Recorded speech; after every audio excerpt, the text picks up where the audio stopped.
New Thought Media Network.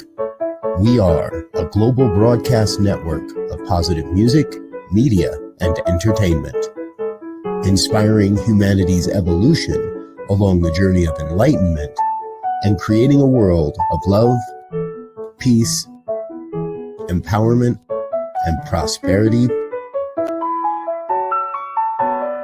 for all.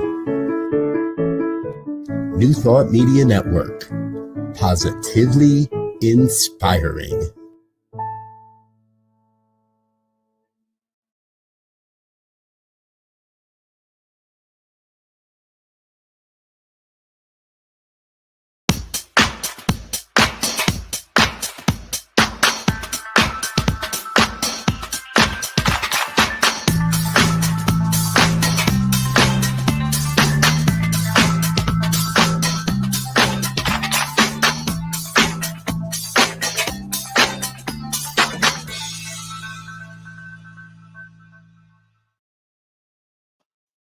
Why, hello there. It's me, yes, Bonnie Gonzalez, your doula for grief. Welcome, welcome, welcome. And I just want to say I am a grief coach, a registered nurse, a religious science practitioner, and a licensed soul collage facilitator, and a human being right here on the planet with you. So I'm just welcoming you today. If this is your first time joining us, know that you've come to the right place to start your recovery from grief. And if you're returning, I am so honored to have you back. So thank you. And my whole mission and what we're doing together today, it's just that we're moving the needle on grief, bringing it out of the shadows and into our daily lives through conversation. And when I always say that, loss is what we experience. Grief is what we feel. Grief needs to be heard. Grief needs to be shared. And most of all, grief needs to be validated.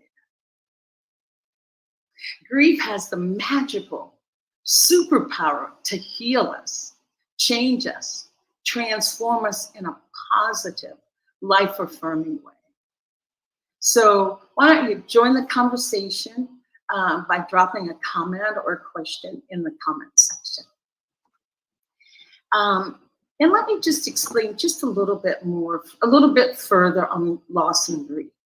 And just that loss is defined as any expected or unexpected occurrence where you cannot go back to the way things were before.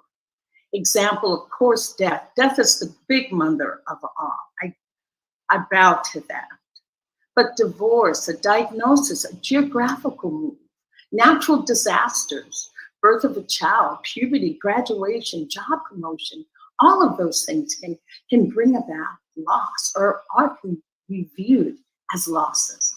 And grief is defined as the collection of normal, quote, natural emotions that follows a loss. And that can include sadness and anger, but also can include numbness, confusion, guilt, anxiety, and even joy. And just knowing that whatever you're experiencing is normal for you. So with that said, I do want to take a moment before we bring on our powerful, dynamic guests. I just want to take a moment to acknowledge that today we are celebrating the birthday of Martin Luther King Jr., who needs no introduction. And just in case you want to be reminded, he was an African-American Baptist minister from the South. And he became the most influential and prominent leader of the civil rights movement through his belief in and practice of nonviolent protests while advocating for racial equity, racial equality. He received the Nobel Peace Prize in 1964, but sadly was assassinated 4 years later. And so I just want to honor everyone, honor Dr. King's work by just stating my favorite quote. And I'm sure we all know I have a dream, but this is one that just sticks with me, that I can, that's relevant to my everyday life. And this one is from Dr. King's Loving Your Enemies. And he says, returning hate for hate multiplies hate, adding a deeper darkness to a night already devoid of stars. Darkness cannot drive out darkness. Only light can do that. Hate cannot drive out hate. Only love can do that. And that's the end of that quote, just very brief, and it just touches me every time I hear that. So today, why don't you read read some of Martin Luther King's writing and find your favorite quote. Last week, which was not last year, last week my guest and I discussed the power of ritual and ceremony. So we could make our own ceremony around Martin Luther King's birthday. And what I've done is just, I have a candle lit and that favorite quote written down. So that's my ritual, my tribute to Dr. Martin Luther King. So thank you. Thank you. So today we're going to explore navigating living losses. That is our theme today, navigating living losses. As I read before, losses appear in so many ways, in a myriad of ways. So I have a really powerful, fantastic, super guest to bring on. And I'm just going to read her bio. And then Joe, right after the bio, could you show our video? So I'm going to read her bio, and then Joe's going to honor us with a beautiful video. So my guest, Judy Henderson. Judy Henderson is the owner and CEO of Mannequin Madness, which is the largest mannequin liquidator in the United States. And she's the only African-American owned mannequin company in the whole world. Mannequin Madness sells a variety of new and recycled mannequins from e-commerce and brick and mortar stores. Her customers, I know it's like customers for mannequins? Yes. Her customers are retailers, museums, Etsy sellers, trade show vendors, photographer, fashion designer, crafters, Burning Man attendees, shibari aficionados, Halloween set designers, and more. Mannequins have been, she's so creative that she has adapted her mannequins into crafts that that you can come in, or you can contact her later about online classes to make dress form, Christmas tree, attract customers worldwide, and she also offers floral crown headdress classes with free mannequin heads in the warehouse. So I am just so honored. And also want to just quickly add that Judy has also received numerous awards and achievements for her work with mannequins to preserve the environment, keeping them out of landfills. And some of the awards that she has received have come from Goldman Sachs, British Airways, White House Leadership Award, and the Environmental Protection Agency. And she's been written up in some highly reputable publications such as the New York Times, San Francisco Business, ABC's Localish, USC News, and the Huffington Post, to name a few. So before we dive into our subject, Joe's gonna treat us to the video. Thank you, Joe.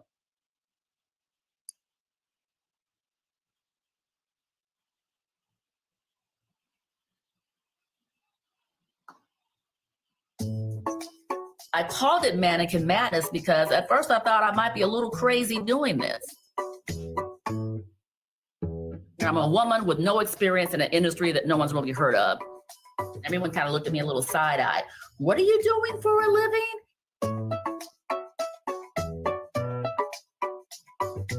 My My name is Judy. I'm the owner of Mannequin Madness in Oakland, California. We sell new mannequins, recycled mannequins, and we put together DIY projects involving the use of a mannequin. Mannequin Madness began as an accident in 2000. The time I was working at a dot-com startup, and everybody there was a serial entrepreneur. Now, at that point, no one looked like me who was an entrepreneur. I'd never thought about entrepreneurship, but I thought this could be maybe an interesting little side hustle. Realized that department stores were throwing away mannequins if they were closing or remodeling. I knew there was a need for a secondary market for these used mannequins, but the stores didn't want to deal with that. So I started with 50 mannequins that I bought from the seller on Craigslist. In a 6-month period of time, I went to 500 mannequins in my inventory. So we went from renting to selling. We started using our photo studio where people could come in to rent, to take pictures. And then when e-commerce came along, I was able to apply new technology strategies to an old school business. And that really propelled me to a whole new level of success. Mannequins are made of materials that do not biodegrade. Fiberglass, plastic, styrofoam, metal, these things do not need to be put in the landfill. But prior to us, that was kind of generally what most stores would do. So we make it easy. We make it free for them. I have a network across the country, so I can pretty much recycle mannequins in most major cities throughout the US. I say we average about 300,000 pounds of mannequins every 3 months. I had no idea it had this kind of potential, but I've always been big about how can we repurpose something and create some more value out of it. So that's really what drove me, and making money came along with that. We're going to be on target this year to reach $1 million in sales. For a small business like us, that's a big target. It's called Mannequin Madness for a reason, because you don't know what you're going to see when you get here. We have a warehouse/showroom. Our inventory changes depending on whatever store we're working with. So today we got a truckload of mannequins from a department store. Next week we may get something from a smaller boutique. People use mannequins for all kinds of art stuff. You know, I have mannequins in the garden. I've had mannequins that I've turned into lamps. I even have a little mannequin that's shaped like a little butler that has a little tray. I like that there's a little space here where we really, like I said, being creative and allowing other people to be creative as well. I feel this is the greatest time in history for an African-American woman to start a business. There has never been so much emphasis on support, giving people visibility, even though there's a lot of challenges. In the 20 years I've been in business, this has been the best time ever. You really need to have technology for your business. At my age, I'm starting to learn how to be on TikTok. Look at my family. I've never seen a whole family of such interesting looking mannequins. Here, I'm a midlife woman. I'm in my 60s. I'm far away from the fashion capital. All these things that technically I should not be a success in doing this, and I am. And that really makes me excited.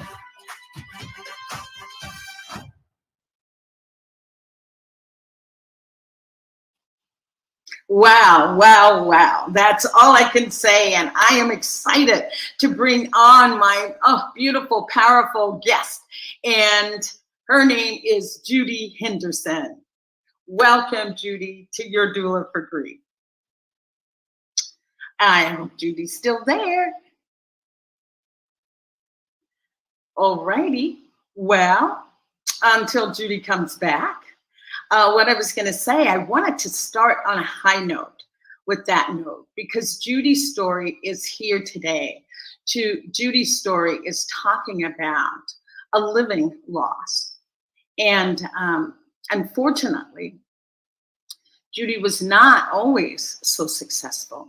And I want her to share her story of having had a business that was not successful. And I always talk about, that losses can occur in the form of a loss of a hope or dream.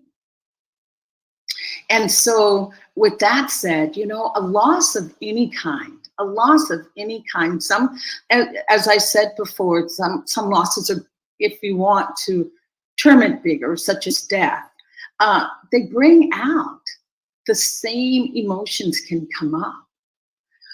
But what I wanted to touch on with Judy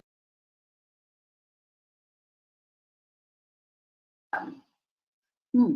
Hopefully she's able to get back in to share with us some of the emotions that she went through. Oh, there you are. I knew you were back. Yes. I was laughing. I was like, Bonnie, how are you going to tie in mannequins with grief when I was looking at the video? But you found a way.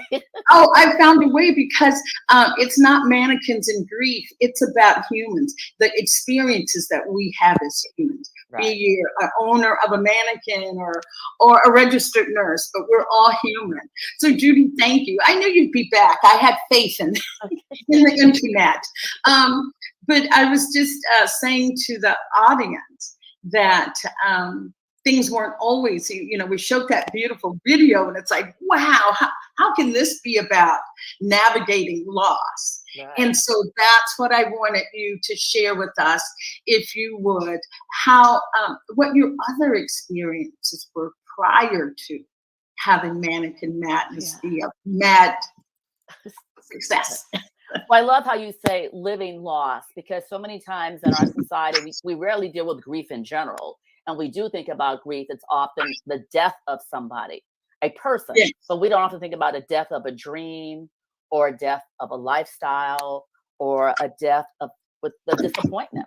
And that's what my grief is about. It's amazing when I see where the mannequin business is now compared to when I had a business that I started in my 30s that failed miserably, that I didn't really allow myself to grieve because I didn't really realize that was something I should grieve.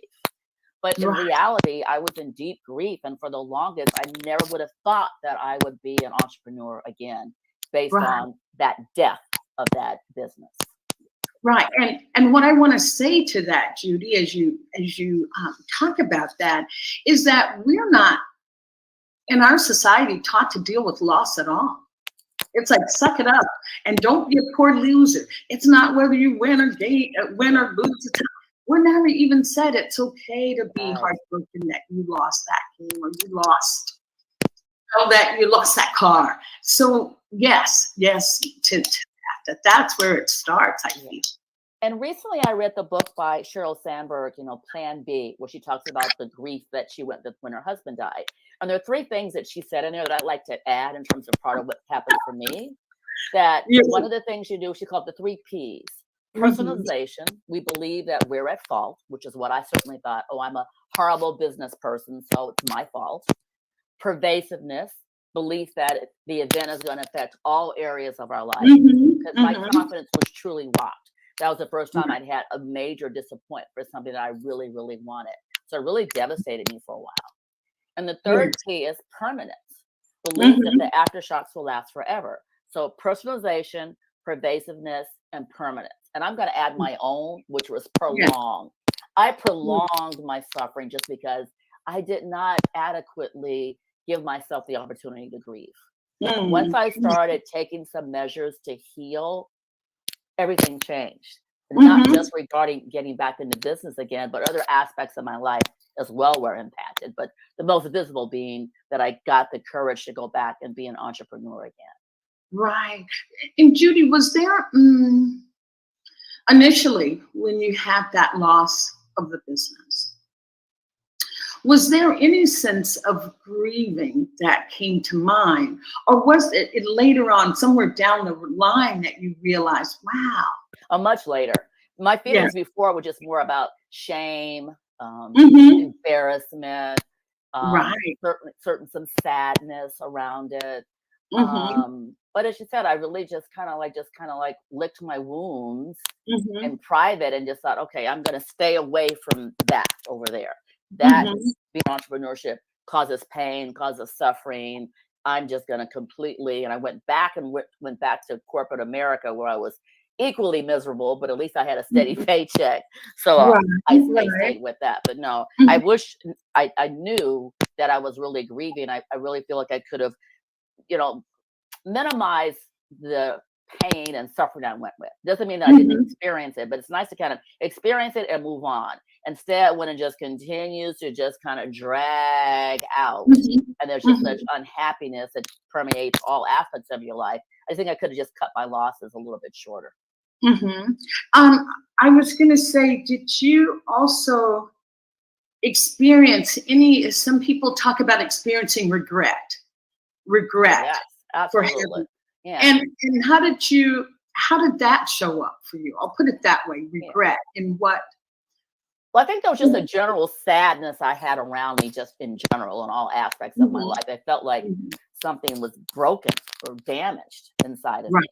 You know, I wish that I had been able to go to some sort of support group or something just to talk to other people, because later on, when I realized most everybody has some sort of major disappointment in business. Look at Steve Jobs, right? It Oh wasn't my until I started gosh. hearing other people's experiences and I realized this is normal to kind of It's, learn from the experience. Don't make yourself a failure. Instead of saying, I had a business that failed, I'm a failure at business. And just a little twist in those words can make such a difference in your reality and how you see yourself. and say it once more. Just repeat that. Instead of saying I had a business that failed, I said I am a failure at business. Ooh, that's what you were saying. That's what I was saying. You were doing the personalization. Totally personalization, exactly. Oh, and then I'm never going to be able to recover from this again. Right. I'm a little dramatic anyway, so I definitely went very dramatic with that. Okay? That's okay. We love drama. We love drama. Judy, during that time, was there anyone that you could take that to? Any place that you could take that? You know, in hindsight, looking back. More indirectly, what happened was shortly after that business failed, I got in a relationship, and he and I went to get couples counseling because we were going through some challenges. And the process of going for marriage counseling, I ended up uncovering all these other things that obviously were impacting the marriage, right? You're sad or feeling less than, that's going to impact how you are in your marriage or relationship. So uncovering that then led me back to my losses and the grief that was unprocessed about my business. And ironically, the business I started then thinking about business in a different way. And when this opportunity came up with the mannequin business, I no longer had this fear about doing it. Now, I still took it slowly. I wanted to do it part-time before jumping in 100%. But it's like I got my mojo back. Right. I want to even back up a little bit further, back to the business that was not successful.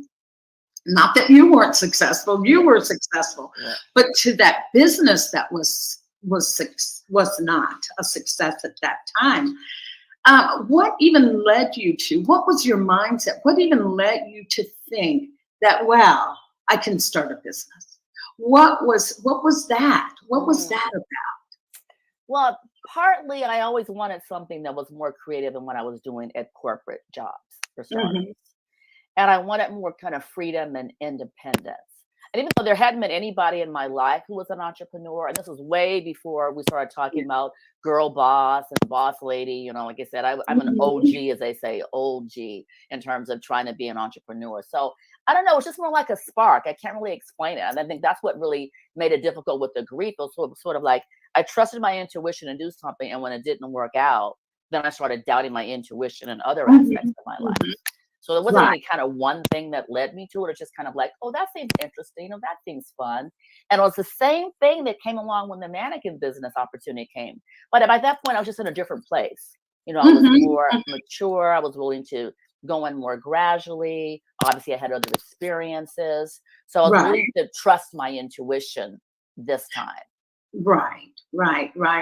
Because I know we had talked a little bit before about your previous business, and you alluded to something that you had a different passion, that you didn't feel as passionate with. Yes. When I was trying the other business, while it definitely was creative, my goal was more like, oh, this seems like a great way to make a lot of money, because there was no ceiling on what you can make. It was a little bit more commission based. It was in the arts field. I was like an artist representative for various designers, graphic designers, photographers. So I just was looking at the money opportunity, not that I had a big passion for it. Where the mannequin business was completely opposite. I didn't really realize, I'm sorry, I got a little lipstick there. I didn't realize there was an opportunity to make money in it. I just like mannequins. So my passion drove me versus the way to get income. Now, Mhm. later on, the money did come. I mean, I know that's a cliche, do what you love and the money will follow. And, that's true to a point. You still have to work hard to have that money follow. But I didn't mind working so hard because it was something I loved doing. When the Right. other business, I didn't really love it as much. So I find that either I didn't work as hard, or when I was working hard, it felt hard. When I work like Mhm. the mannequin business now, it doesn't feel hard because I That like it. Yeah, that's what I was going to say. I call it my passion versus work. When Yeah, I'm following my passion, I could probably put in even more hours of absolutely. research. Yeah, And it doesn't. It's like, oh my yeah. God. I tell my husband, honey, I found this and I found Right, that. right. And It you have so comes. much, energy too, where I find more creative Yes. thoughts come through because I'm kind of like in that flow or in that kind of zone. So that's why you Right. you mentioned some of the other projects that I had with mannequins. We started with mannequins, then it became mannequin crafting projects. Then it became Yes. renting out our photo studio using the mannequins. And then it was one thing to another. Mannequins were the common thread, but because I had so much enthusiasm about it, I was freed up to create Mhm. more opportunities versus I see. shut down when you're just only looking for money. Yes. And that's the part that can be defeating. That Right, is the part right. that can be totally defeating. And I don't want to, just like skim over that or brush over that. I want to ask you, how did you feel when you talked to your friends about your previous business? Was there any embarrassment when talking to friends? Did you, Any. oh, why want you to give me your experience?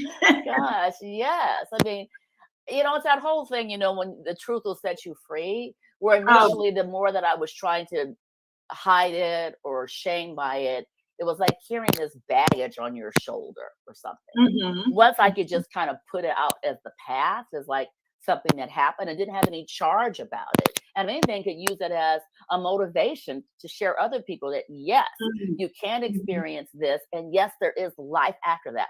Not unlike back to the topic with the grief. Yes, we can experience loss, and yes, there still is life after loss. That Or loss does not have to define you all the time. mhm. It's a Mhm. moment in time. Right. And I always feel that, yes, we can hold deep sadness, deep pain, but we can also be in joy. We can also hold deep bliss. We can have both. It doesn't have to be Either one or. or the Yes, other. exactly.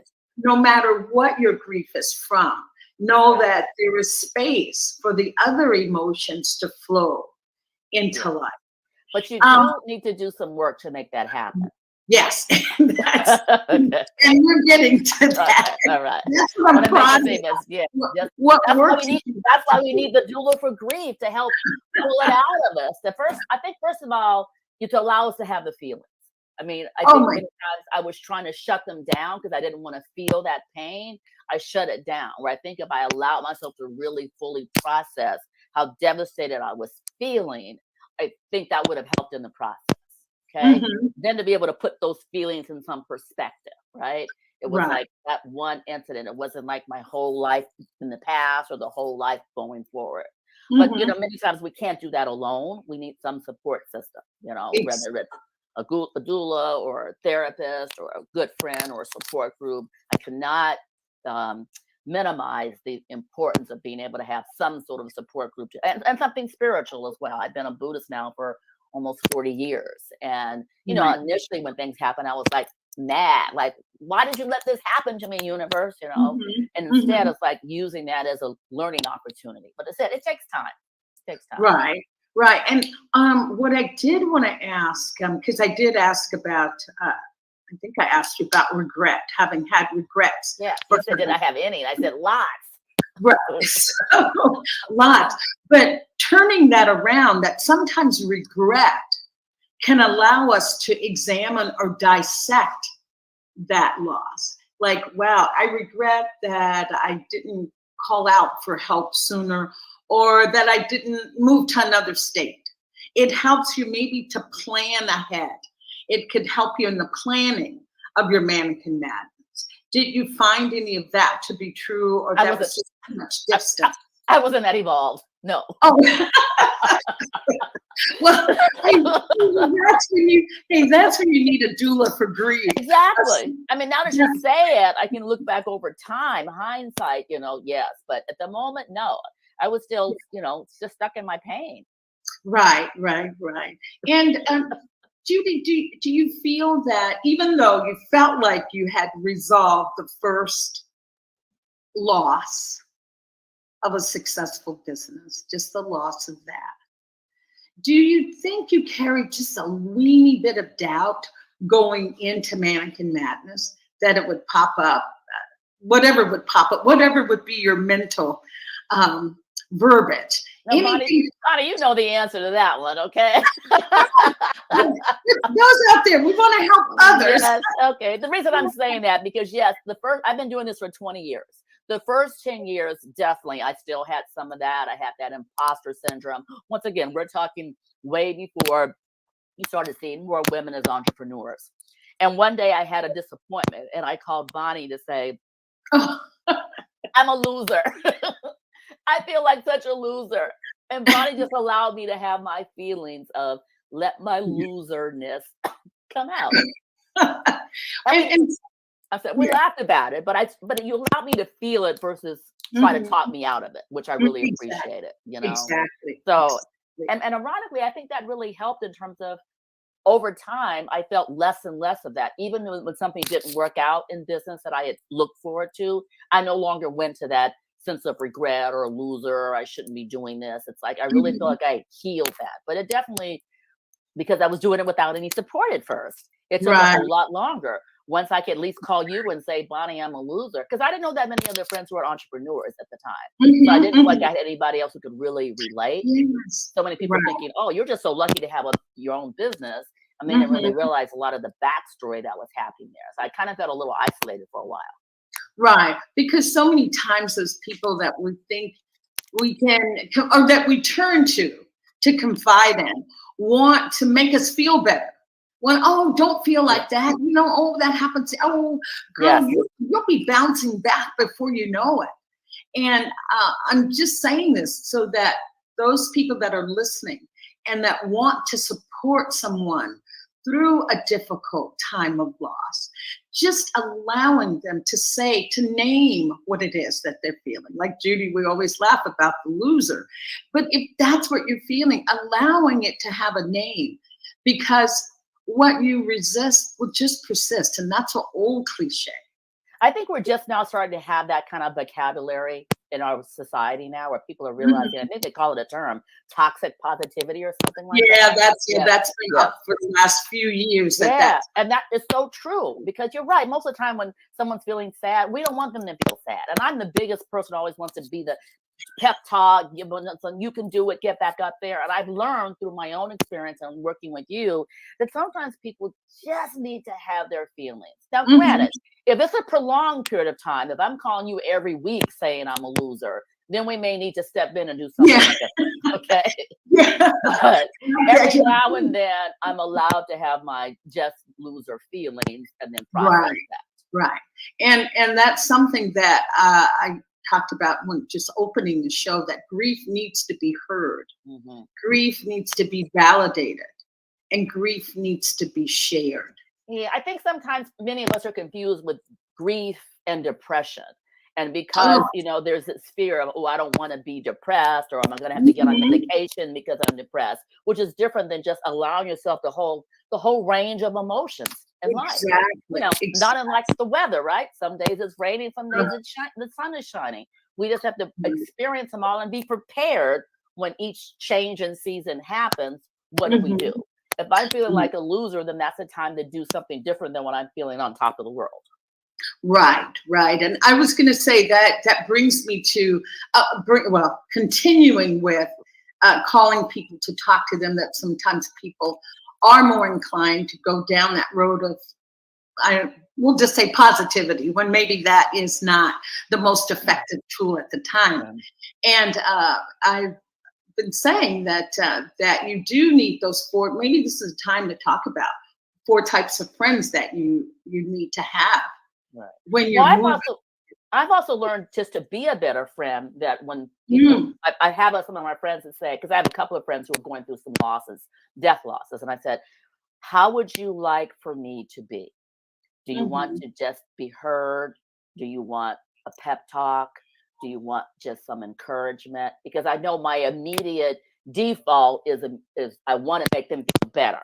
And to me, feeling better is to get you away from this emotion. And I realized that that's not always what's better. So until I can kind of intuitively tell what they need, I've asked them to kind of let me know ahead of time so I can listen and support from that standpoint. Yeah, great start. I think Thich Nhat Hanh says it so well when he says, when you sit with someone, you just say, I am here for you. I am here for you. And also just never, even if someone doesn't know what to say to you, Judy, or even if you find yourself not knowing what to say, never underestimate the value of your presence. Just your presence, just being there is already a step up. It's already has put that person in a different place, has shifted them. I'm laughing, Bonnie, because you're one of those kind of people that people do want to call just to sit in your presence, or just to have a hug, whether it's an emotional hug or a physical hug. I'm not really naturally one of those kind of people. We have to kind of go with who we are. Wait a minute. We all have our gifts and no comparison. Okay? Because if I'm really feeling, like, oh gosh, Judy is the one I should call. There was something, I'm just going to make everybody, I'll make us laugh. I had done something that I knew was, against my better judgment. How's that? It was your living loss. Your living loss. Taking a job that I really was not, as Judy said, about your passion being there. It was like an end to a means. And then I had this, devastating health issue. And I just thought, oh my gosh, if I call Judy, I know she will validate exactly what I'm feeling, that I should not have done this. And not in a bad way, not like beating me up or lashing, but just affirming it. Yes, that was a time that I did not listen to my intuition. And I love that, knowing that I had someone to go to. Right. Versus my sister and my niece were saying, oh, you're just not used to working every day. Yeah. And you're right. We do need to have in our arsenal certain people that we can talk to. I mean, sometimes you do need a professional with professional training, and someone who doesn't have any emotional attachment to you. And I think the pandemic has made us more and more realize the importance of having mental health, and it's not a bad thing or something to be ashamed about. Particularly in the African-American community, we're not necessarily prone to go out and get outside help. And I think now people are realizing that, just like you need a physical workout, you need a mental workout with a professional. And then granted, sometimes a group support can be great too. Because sometimes it can be more economical to do it with the group, as well as listening to other people's experiences adds more perspective to yours. That's what I found. I realized, oh wow, my stuff's not that bad, listening to this particular person. Or hearing that person say things, I'm like, wow, I'm saying that too. And I can see how off it sounds. And there's times you just need just a pal where you can come up and say, I feel like a loser today. Yes. And not when someone that says, oh, no, you're not a loser. You're a champion. Look how these reports you have. How can you feel like a loser? Exactly. Just to be. This is how I feel. But you said we're still new to dealing with living losses. I didn't realize that a loss of because it felt like such a first world problem, okay? That I'm thinking, wow, that this is really grief. I thought grief has to be, wow, you've lost a parent, you've lost a child, you've lost your leg. That's grief. And I realized, no, grief is, as you said, all different types of loss. So granted, you may come at it a different way, but some of the principles are the same. We're feeling sadness, regret, loss, fear about the future, looking back over the past, sometimes being immobile to really move forward. All those things are the same, regardless of what that loss is. So I'm just so glad that you're doing this, Bonnie, to make more people aware. And the more that we can talk about grief in this, I'll call it, a safe container. The more that we can talk about this in the safe container, the more we can be there for people that are grieving. We Right. become comfortable because we're making it a part of our conversation and making it a part of the dialogue. Well, as you There's, said, I'm sorry. oh no, go You ahead. said earlier about doing certain rituals, and I think that's Oh, something that unfortunately we've lost in our society. And I think that's important too. If we could have certain kind of grief rituals, can sometimes ease the process. And right. makes it make it more kind of like a beginning or an end, or just Mhm. I think on a spiritual level, it does something. So I don't know. Maybe Right. you need to come up with your own grief ritual if someone is Yes. lost, lost their job, or lost, or just has some sort of Yeah. disappointment, loss of Oh, a dream. What ritual do right. you do to get back? Now, I found journaling was very helpful for me. It's not quote unquote Yes. a ritual per se, Oh, but virtue. it became a ritual for me by journaling. Then I could really get out some of the toxic thoughts that were in my head. Mhm. And when I saw them on paper, they lost some of their sting. I could put it in a different perspective. Right, right. And we're okay. So journaling works for you. Anything of being in nature. Some people really can find a very deep resonance and a sense of peace just being in nature. Does any of that work for you? Being near water? Doesn't work for me. But that's why it's You- great to have like a little arsenal. Like it'd be great if there was like a little checklist. So maybe some things that I maybe have not considered, I may do. And other things that kind of I realized, oh, I didn't realize that was a ritual, but it is. It kind of validates Yes. that. I And didn't and realize that journaling was a ritual. I just knew that I felt better when I did it.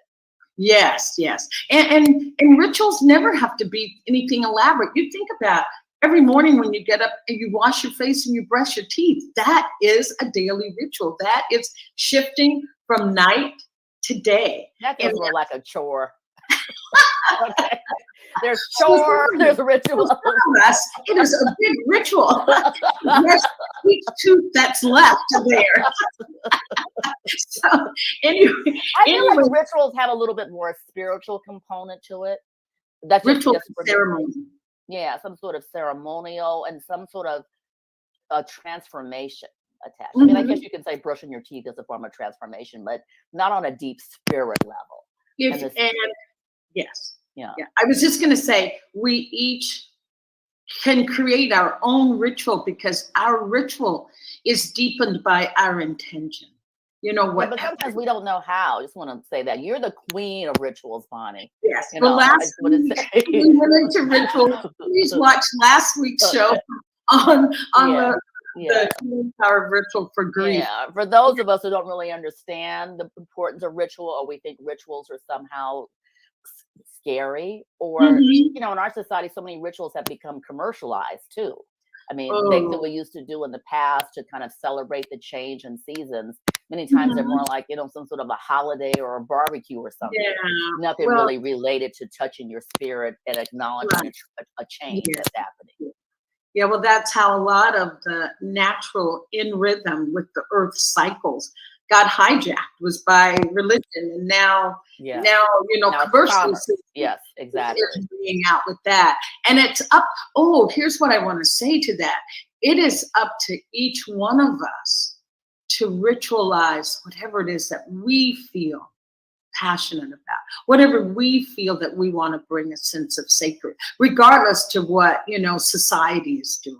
Not feeling, because so many times I hear, oh, we're doing this and we're doing that, and it's like when we say, I feel when we say that we forget we're a part of it. So can we take ourselves back out of it and say, yes, I know. For instance, Christmas has become so commercialized. It's like, what am I doing with Christmas? Just giving yourself a sense And of that's why we need your book to come out, Bonnie, to remind us of these things, okay? When you right. say it, I like, yes, but in the moment of it, I You're don't not feeling. necessarily, or I don't know what to do, or I'm too wrapped up. So I think it's so Mhm. important to have these conversations. And I said, to have you, I'm giving a little commercial for you, to have someone like you to be able to hire or read your upcoming book to help us get back to center, because Yes, we have more things taking us away from center than we have helping us get center. helping us maintain it. And that's what I was going to say. That's exactly the reason that ritual exists, because ritual gives you that sense of control over a time that your world has been turned upside down, the rug pulled from under you. Having that ritual gives you back to your center allowing you to feel that there is a sense of control, because that's what most people when they're in grief feel, the sense of it just being out of control, that life is never going to be the same again. But the more we can ritualize and bring ritual to it, the more we can hold on to that hope. I just wanted to ask you a couple more things. I know you said journaling was one of those saving graces for you, but you also alluded to spirituality. And I just want you to touch on that. How did that allow you to move or shift or to just be with what was? Well, and I'm going to say, even though I was raised in a Christian church, it never really spoke to me. And this is not a dig against Christianity. It's more like just finding whatever is spiritually grounding for you. As you said, some people it's out in nature. For me, chanting every day was my form of spirituality, because it allowed me to just kind of, go within. It was kind of rhythmic to it. But when I first heard chanting, it didn't speak to me in that regard. But I just allowed myself to experiment with different sorts of spiritual faiths until I found something that really resonated with me. I don't understand how people can make it without some sort of spiritual grounding. That's just whatever it is. Once again, I'm not saying Buddhism, but that's what I do. But I feel like life buffets you around so much that the spiritual anchor. Without my spiritual support group, I don't know how I would have made it during the pandemic. That was another time of a huge living loss for me, because I was forced to close my business for 3 months because we're not considered an essential business. I also had some rental property, and all of my tenants had moved out of the area because they were wanting to get away from a big city. It was the first time in 30 years I had no tenants in the building. So I'm dealing with both the financial loss as well as the other losses we were dealing with the pandemic, where not being able to gather with people, not being able to go to work. It was like a huge period of loss and isolation. And without a spiritual practice, and we then went on Zoom, or we could connect by Zoom and chant together, I personally don't know how I could have made it. If anything, now I came out stronger because I kind of deepened my faith, and I realized that I'm stronger than I realized. I hope I'm never to experience that again, but to realize that I can survive that. I can get through that. And it gave me a chance to kind of slow down and start thinking about other ideas that I'm now implementing now. Yes. And I was just going to say that pandemic really gave people the opportunity to just sit and be still. Yes. But opportunity, you're right. That doesn't mean that people use opportunities in different kind of ways, right? Exactly. Some people got highly depressed. Yes. We always have the choice. We have the choice, right? Is this an opportunity to help me get better, or an opportunity that's going to take me down? Right. So, and I was going to say, I feel that we have yet to deal with that period of the pandemic and the loss that was. Oh, yeah. That's a huge I don't want to say inflicted, but the loss that so many people had to deal with. People are still, I have friends who still cannot articulate the depth of that loss. And just people who have maybe lost a loved one during that time, or I have a neighbor and her daughter didn't get a chance to go to her graduation. And she just feels like, wow, shit. As much as now I think, a graduation ceremony is so boring. If I never go to a graduation ceremony again, fine with me. But that meant something to her. It was like a ritual that was taken away from her, that she could never go back, and she'll never graduate from high school again. Exactly. Mine came in the form of, I was doing my religious science practitioner studies. And usually it's a big event. You have your, what they call panels, where it's, everybody supports each other. Everybody comes together in this big room, and you go off and you're quizzed and grilled by this panel, and you come back and you find out if you were successful and can go on and get your license or are not. And what would happen in the past is that everybody would wait for each other and be in the room sending prayers and good energy for that person to really be successful. But we had to do it on Zoom. There wasn't it was like so anticlimactic. It felt so clinical. And anyway, I'm just saying there's so many, I'm glad you brought that up. So many losses that happened during the pandemic. That wasn't just the loss of lives. And those people that lost loved ones and had to to see them for the last time, like on an iPad. I mean, I just can't even imagine. Exactly. So I need a whole course just on that, Bonnie. Let's have a grief doula session on the pandemic. I was going to say, collectively, we are in the midst of it. And I think that I feel, keep it in the eye, I feel that then that intensifies any other losses that you have. Because you have this big mother up here that you haven't even tapped into. And then to have your ongoing losses only intensifies it. Yeah, and part of it is that we just want to like get away from that as soon as possible, you know? Yeah, we want to forget. Yeah, versus realizing, okay, let me go through a process of healing from what that meant. And then I can feel even better versus trying to ignore it makes you think you're feeling better, but it's just stuffing the feeling down inside. Yeah. Judy, I realize our time is slipping away. Oh, no. I know, we're just beginning. But here's what I want to ask you. I want to ask you, what advice would you give to someone that is in that place that you were many years ago with the loss of a business, the loss of something that you really in your heart held on to as being a goal? What advice or what would you say to them? I'd say develop some resources to help you heal. And what I mean by that, there's books that you can read, there's counseling that you can get, there's getting support from loved ones.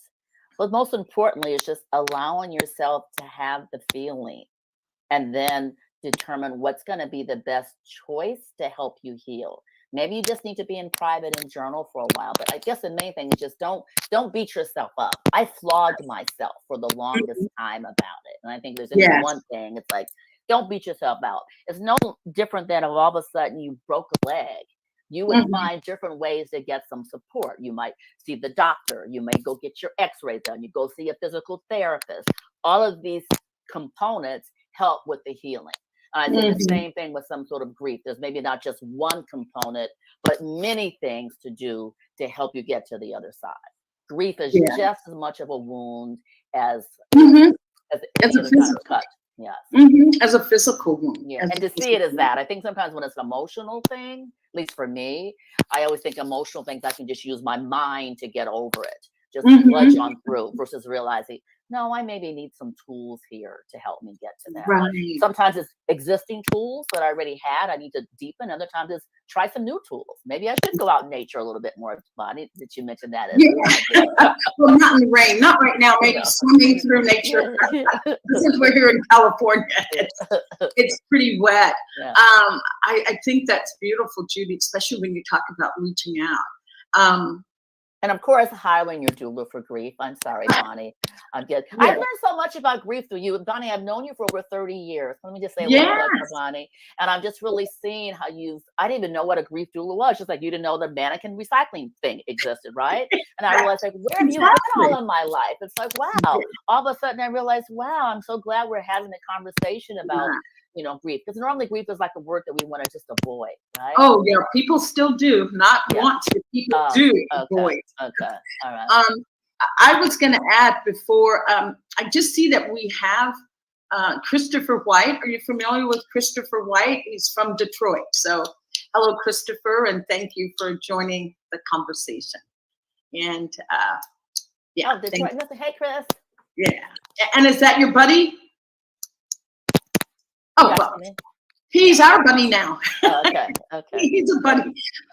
And what I wanted to offer, Judy, when you were talking about what to do and talking about it and being easy on yourself, I have this recipe for friends that we should cultivate. If you have 4 friends wrapped in one, that's great. But if not, these are the 4 friends, and this is from Tim Sumberland's book, The Grief Journey.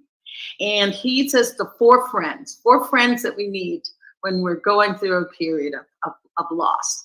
And the first friend is someone who has suffered the exact same loss that you have. Okay. Be it loss of a business, be it, a divorce. Somebody that knows, not that can say, oh, I can understand, but they can say, yeah. I've been there. I know what you're talking about. Right. And the other friend is somebody who treats you like nothing ever happened. It's like, come on, Judy, it's time to go to the movies and it's time for us to have fun. You need that. And then you have the third friend. And the third friend is someone who listens, who doesn't say anything, whose lips are sealed to give comments or criticism. They are there to listen. And the fourth friend is a truth teller. The one that says, oh, Judy, I notice you've been eating, a couple gallons of ice cream every week. That doesn't, I see those containers in your, or I notice you've been drinking too much, or I notice that you have been hibernating. So you need a truth teller. So you need all four. You really do. And after that, if you still need help, reach out for professional help. I have another friend who's also a coach, a life coach. And he says, I'll hold the light while you do the digging. And that's what, that's beautiful. Well, Bonnie, I can say when I was going through my divorce, you were that friend who had all of those. Oh, okay. You hadn't suffered a business loss, so you couldn't be on that perspective. But I've suffered the loss of marriage.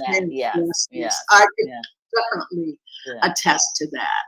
Oh my gosh, Judy, this time it's gone by so fast. Joe, can you put up Judy's website again? I mean, her website.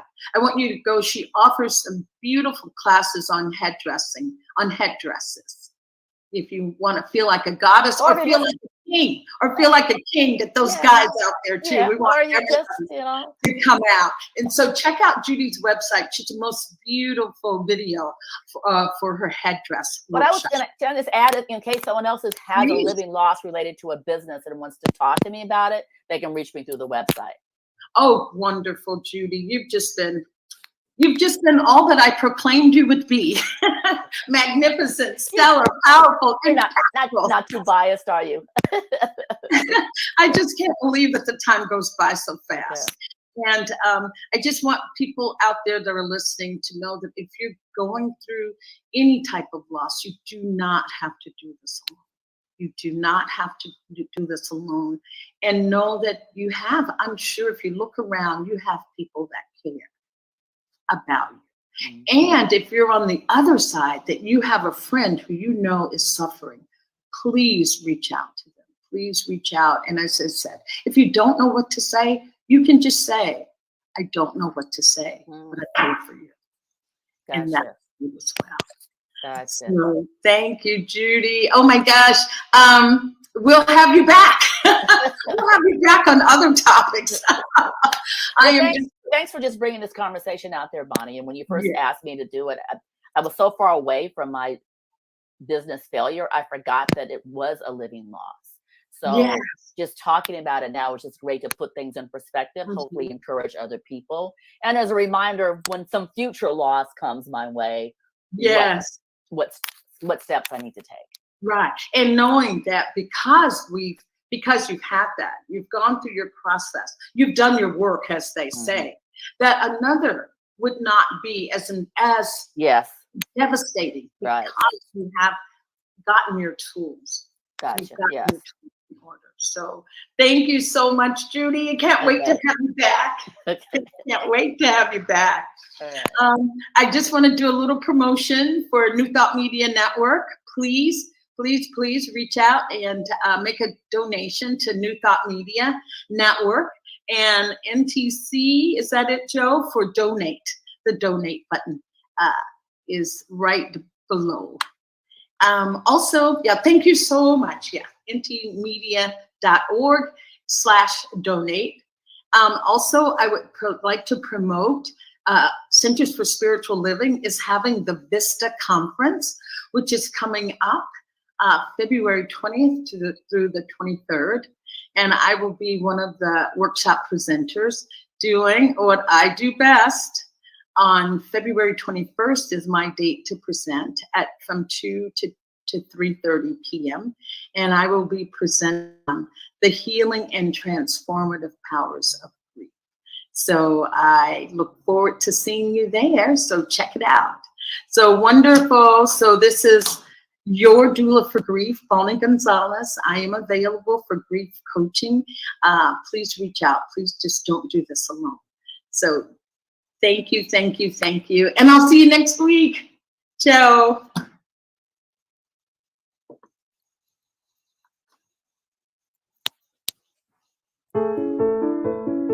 New Thought Media Network.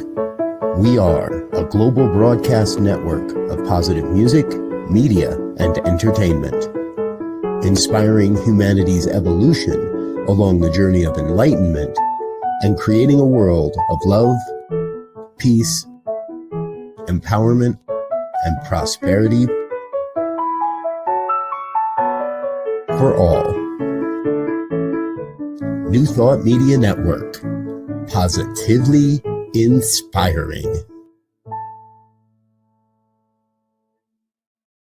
On behalf of everyone at New Thought Media Network, thank you for being a member of our virtual family. Your financial contributions help share the New Thought message with people from around the world. Please visit and contribute at www.ntmedia.org/donate.